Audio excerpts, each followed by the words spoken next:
ESPN FC live on the whistle. Liverpool 1, Arsenal 1. Mark Donaldson alongside former Chelsea midfielder Craig Burley. Simple question to begin with, Craig. Was that a fair reflection of the game that you watched?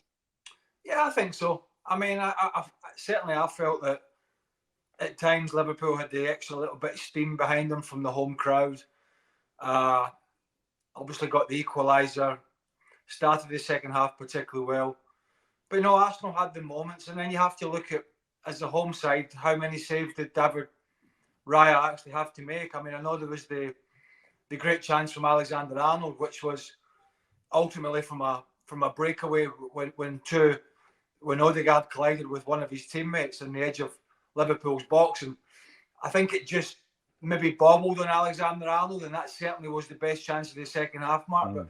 But David Raya wasn't exactly scrambling, making save after save. So, yeah, and neither was Alisson at the other end. I think both sides just kind of fell down in the final third. And maybe that's down partly to the quality in certain areas, like Martinelli was poor. I thought Joe Gomez, as the game went on after he came on as a sub, took care of Bukayo Saka not too bad. And at the other end, I thought Zinchenko was definitely the weak point. But, two good, solid, you look at the centre-halves, particularly Konate when he was called upon. And I thought Saliba at the other end was absolutely terrific. And Declan Rice in front of him, I thought Saliba and Declan Rice were Arsenal's two best players. And Declan Rice, as a former midfielder, I just watch him play, and every time I see him, I just think it gets better and better. So yeah, I mean, I think a draw wasn't far off a fair result. Okay, we've got 20 minutes to fill, and you've summed up the entire game, so thanks for that, Craig. Before we get to the individual incidents, and we're going to bring in Mark Ogden at Anfield, but he's currently listening to some Christmas music on the tannoy, George Sefton's, playing the tunes at Anfield. So once it dies down, we'll bring him in. Before we even get to anything, it was Cody Gakpo that started ahead of Darwin Núñez. What were your thoughts on that team selection from Jurgen Klopp?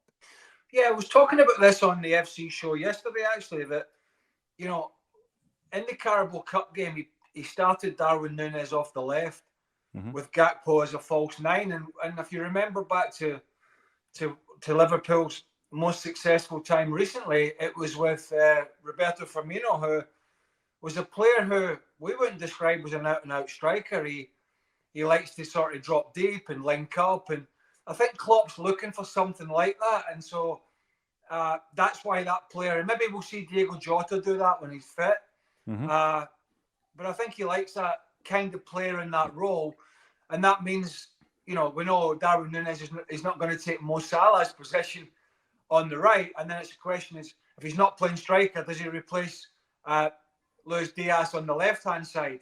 And the answer was clearly no. So not a huge shock, because I think Klopp likes somebody who's going to make the centre-halves think and try and drag Gabriel and Saliba out of position and allow runners to go in behind. I think Núñez will get his game time, Mark, for sure.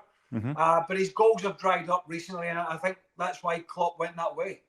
You're very welcome. Whatever you're watching across the globe, feel free to leave your questions in the comments, and they will be looked at, and we'll get to the best of them. So to decide if we're going with... Are you saying the comments will be looked at? Because I don't look at them. I've never looked at one of my... I'm scared.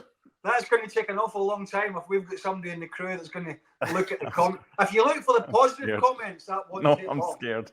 I'm scared. I just want to know. Let's bring in Oggy. Oggy's at Anfield. I want to know if it's Slade, if it's Mariah Carey. What is the Christmas song? What was the last one that was played by George Sefton before they decided to put his 45s or his 33s? Ask your dad or your granddad, kids, if you know what they are. What was it, Oggy? It was Walking in a Winter Wonderland, and it's obviously wintry and wondery here. It's not even snowing. It's not even cold. So, perfect tune. Yeah, so Burley's already pretty much and done it well. He's kind of gone through the game. I'm done, Oggy. I've did my bit, so I'm going to hand over to you and have a cup of tea. But I don't know what it was like there, Mark. But certainly to me, it felt at times a little bit of the steam was behind Liverpool, particularly in the second half. The crowd got behind them. They seemed to have an extra spring in their step. But Arsenal certainly weathered that pretty well for me. Yeah, I mean, Declan Rice seemed to boss the game as the second half wore on. And the one thing that struck me about it, I think today we watched two really good teams. And in any normal circumstance, it would be two teams going for the title. And they are going for the title, but I don't want to put a kind of a Grinch-like dampener on it. But the only team that's won today is Man City, because they're now 6 points behind with a game in hand. So this is a perfect result for City. And Liverpool, 2 home draws on the bounce.